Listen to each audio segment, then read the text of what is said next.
first step in a dream takes you further than 1,000 in this world. These nightmares can be ended. They can be conquered. Always stay clear in thought, even amidst intoxicating triumph.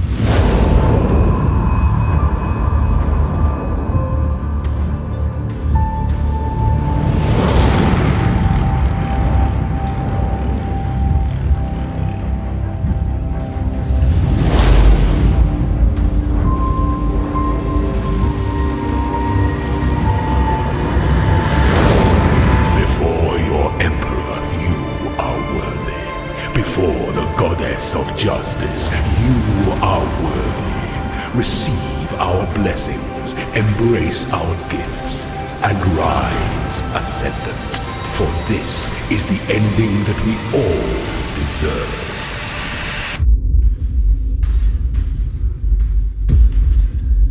Now, let us see if you truly understand what it means to be Nightmare. Your head to a one true God. You and I are about to create the most beautiful of nightmares together. Let me show you what a real God can do.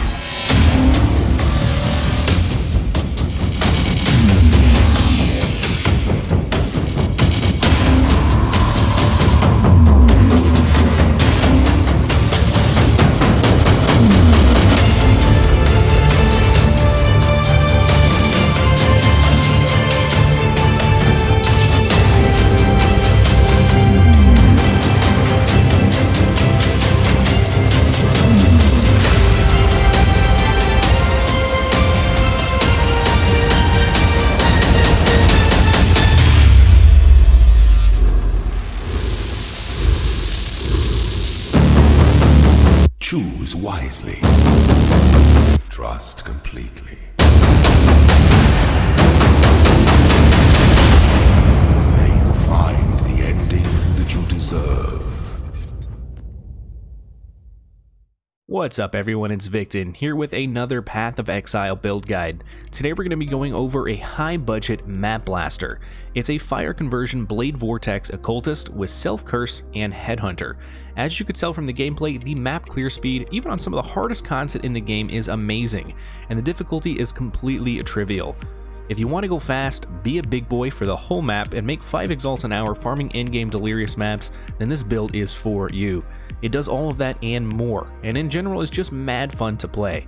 Now, some of you might be scared by the high budget, and that's understandable, so I'm going to be going over a different budget options as we go through the build, which will essentially lay out 2 different versions. A quote-unquote budget version that is basically the lowest cost required to play a starter version of the build, and of course the min-maxed version option. I'll also be releasing alongside this guide a guide video on my mapping strategy that I use with this build and any other in-game build that can handle it, where I can make up to, like I said, 5 exalts per hour playing solo. So if you're interested in that, check out that video in the description as well for a link to that. And before we get into the full guide here though, if you end up enjoying this guide or my many other Path of Exile guides, do consider liking the video and subscribing for more content just like this. Also, if you're interested in supporting the channel, check the video description below for a link to my Patreon, where you can support the channel and get some benefits like gain access to my community Discord server, where we chat about these builds and I help people out with their characters and build reviews in general. Anyways, without further ado, let's jump right into the skill tree.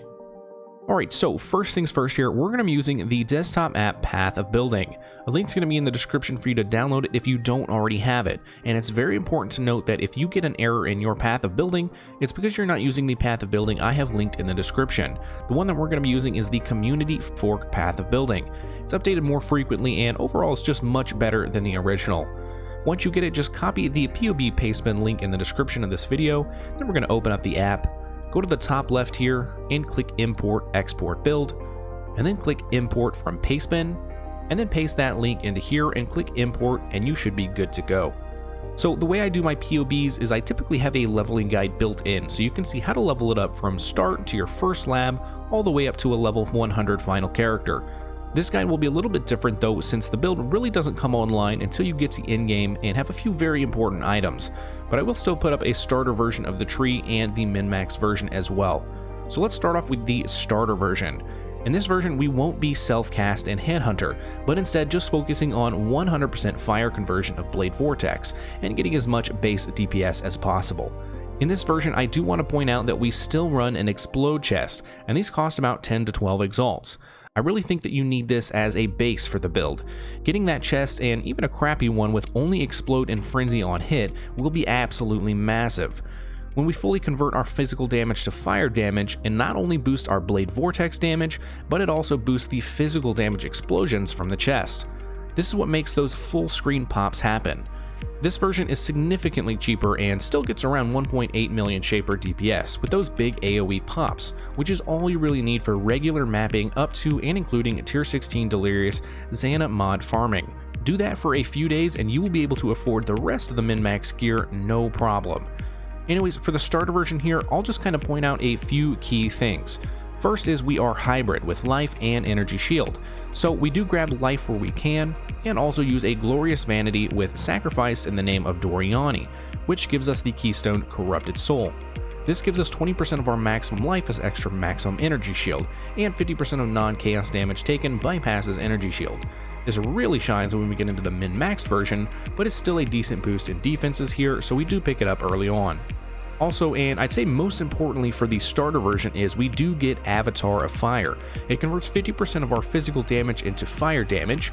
That mixed with our quiver, which we'll go over later, gives us 100% physical to fire conversion.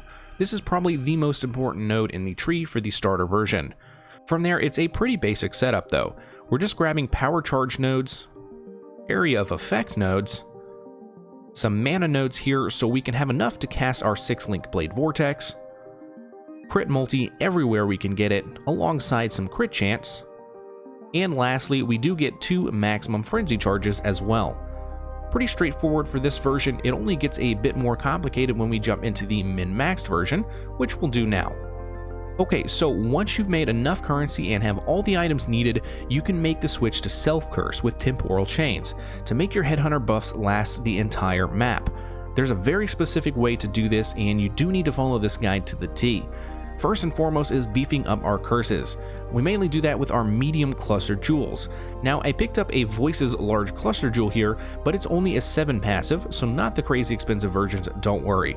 Now, all of these medium clusters will be on curse effectiveness bases, which is very important for getting our Temp Chain's curse effect up to the 175% that we need it at. For our first medium cluster, we have Evil Eye and Dark Discourse. And inside the jewel socket at the end is a basic jewel which you'll see in other slots. We opt for fire damage, physical damage, and crit multi as the best 3, but you could also grab spell damage or area damage for example. Just try and get crit multi at least. For our next medium cluster, we're going to be getting Whispers of Death and Dark Discourse, with another jewel similar to the last one, but note here we get Corrupted Blood cannot be inflicted on you.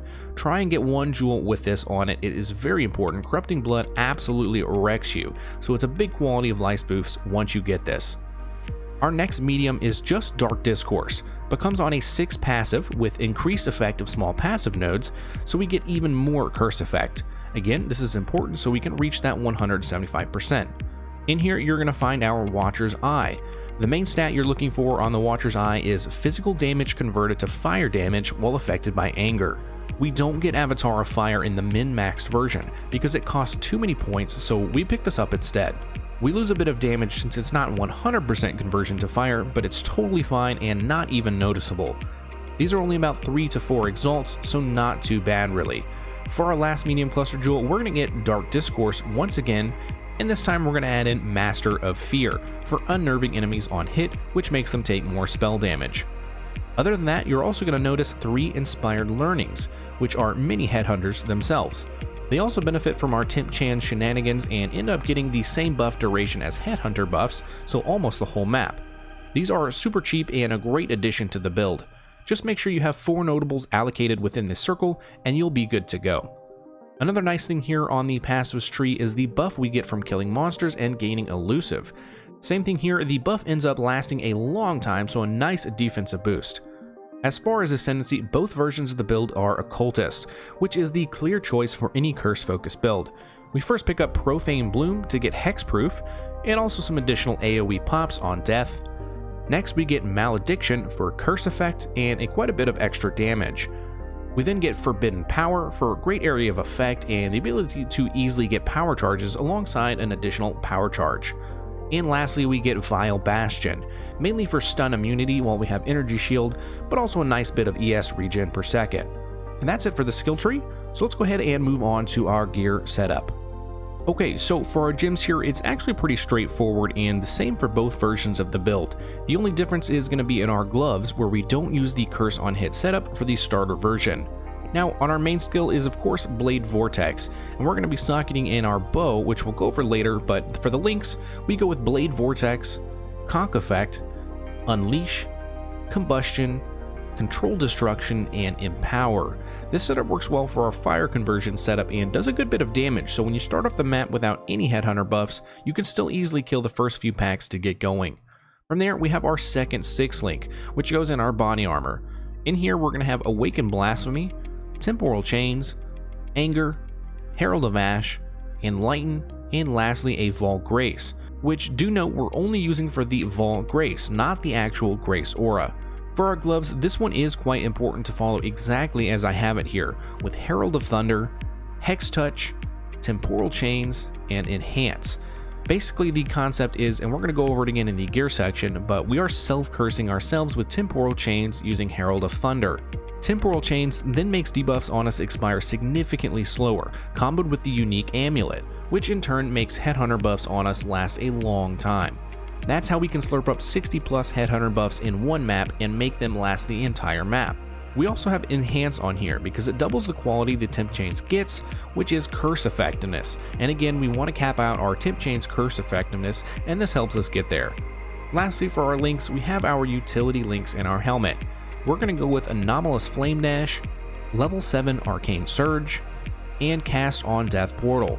It's actually incredibly important in those delirious maps to not lose your place in the map if you somehow die, so the Cast on Death Portal is actually pretty important here. And that's it for our links, so let's go ahead and move on to our gear setup. Okay, so for gear, let's start off with the starter version of the build. If you're more interested in jumping straight into the min-maxed version, feel free to skip ahead at this point. Now, the way we're going to do this is I'm only going to go over the items that are different from the min-maxed version, since we're going to be using a few of the same items. So if I don't mention an item here in the starter version, it's because it's the same as the min-maxed version. So you can just see that once we get to that section. We'll start off with the biggest change, and it's of course Headhunter for those that don't have one yet. Instead of Headhunter, we're going to be picking up a Torrent's Reclamation. These things have dropped in price significantly and are fantastic for clear speed. We also choose a different Circle of Anguish ring. We'll start off with one that has increased fire damage while affected by Herald of Ash, and Herald of Ash reduced mana reservation. These are significantly cheaper than the min-maxed version ones. For our gloves, since we aren't self-cursing, we're going to instead pick up a pair of hands of the High Templar, with Ellie weakness on hit. Make sure that's all it has though, we do not want a second curse on hit. For our amulet, we pick up one with just some global critical strike multiplier and some fire damage, alongside some life, and then we're going to anoint efficient explosives for extra damage. For our boots, we have a super simple pair here with just life, resists, and movement speed.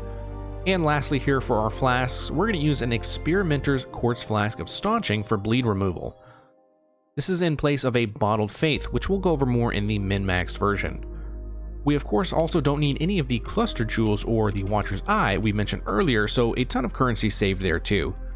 Overall, this version is about 100 exalts cheaper, but still will be able to comfortably clear in-game maps and will be a ton of fun to play. Alright, so with our starter set out of the way, let's now go over the min-maxed version, and we're going to start off with the most important item in the build, the Shackles of the Wretched. Socketed Cursed are reflected back at you. This is what allows our Herald of Thunder linked with Hex Touch and Temporal Chains to be reflected back on us and apply it to us. So basically the center of the whole build. We also have a pair with Curse enemies with Elemental Weakness on hit for a ton of extra damage. For our body armor, we have one with the two most important mods on it being enemies explode for 3% of their life as physical damage on death, which again is converted to fire damage and then scaled by all of our increased fire damage, and also 10% chance to gain Frenzy Charge on hit. Now, you can either purchase one or make it yourself, but they come out to be about the same price, so it's up to you on what you want to do with that. We also of course have a Headhunter, which is again the center of the build, and obviously the most expensive part of the build. Again, you can start off with the starter version of the build, and I promise you with only a couple days of farming, using that version you will be able to afford the Headhunter. It's not as bad as you think if you just set your mind to it and really save up. Yeah, everyone knows Headhunter. It's the most OP item in the game, because it steals buffs from rare monsters and gives them to you, beefing up your damage and survivability to insane levels. Another very important part of the build is Comb's Roots. The most important mod here being action speed cannot be modified below base value. Since we're self-cursing a crazy buff temporal chains, we don't want to be hit with that movement speed reduction, so we do need these boots to avoid that. Ideally, you also want to pair it with corrupted movement speed or enchanted movement speed, or if you have all the monies in the world, why not just get both? Next, we again have a very important item here, the Solstice Vigil Amulet. The big thing here is that temp chains have 100% reduced mana reservation if cast as Blasphemy. We need this or we can't fit in Blasphemy Curse into our auras. You also get Shaper's Presence for 10 seconds on kill of a rare or unique enemy. This causes effects on you to expire 20% slower, so again letting us keep those Headhunter buffs much longer than we normally would be able to. It's also important here to note that we're going to anoint Hexmaster for a ton of all-around great stats for curses. Next on the list of important items is our Signal Fire, which grants 50% of physical damage converted to fire damage, and gives us 35% of physical damage as extra fire damage as fire. I personally have one with a corrupted gain 11% of physical damage as extra lightning damage, and since we're not Avatar of Fire, it doesn't take any of that away, it's just a nice little boost to DPS of both Blade Vortex and our Explodey chest. From there we have our Bow. It's a +1 to level of socketed gems with 120+% spell damage as the base, and then we're going to multi-mod that with 10% chance to deal double damage and +2 to level of socketed support gems.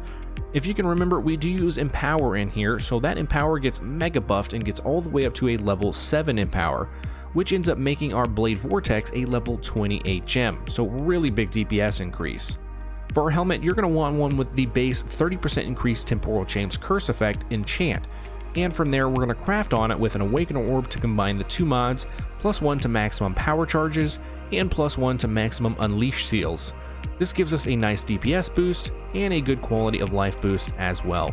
Moving on to our rings, for our first one we're just going to get a big elemental resist ring, since we run pretty low without it. Remember, you can always use the Prismatic Catalyst for even more elemental resists. For our second ring, we're going to pick up a Circle of Anguish with increased fire damage while affected by Herald of Ash and Herald of Ash buff effect. This is a crazy amount of damage, so a pretty big pickup here. For our flasks, we're going to go with a Diamond Flask with crafted crit chance during Flask effect, a Cinder Swallow with increased crit chance during Flask effect, and a Zeri's Promise for great extra damage and life leech, a Quicksilver Flask of Heat for freeze immunity or bleed immunity if you don't have the corrupted blood cannot be inflicted on you jewel, and lastly a Bottled Faith for a ton of extra damage. And that's it. That is everything you need to know to get this build up and running, whether it be a starter version or the min-maxed version. Overall, I'm having a blast with this character, as is expected. It of course takes some currency to get to this point, but there's plenty of builds out there that cost significantly more than this does, and for how much you put into this build, I think it's pretty crazy what you get out of it. Like I mentioned in the beginning of the video, I could pretty comfortably farm about 5 exalts an hour while mapping with this build. It's basically become my go-to for mapping in Heist, whereas my Carrying Golem build is for boss killing and heisting. This guy just absolutely blasts through maps at lightning speed.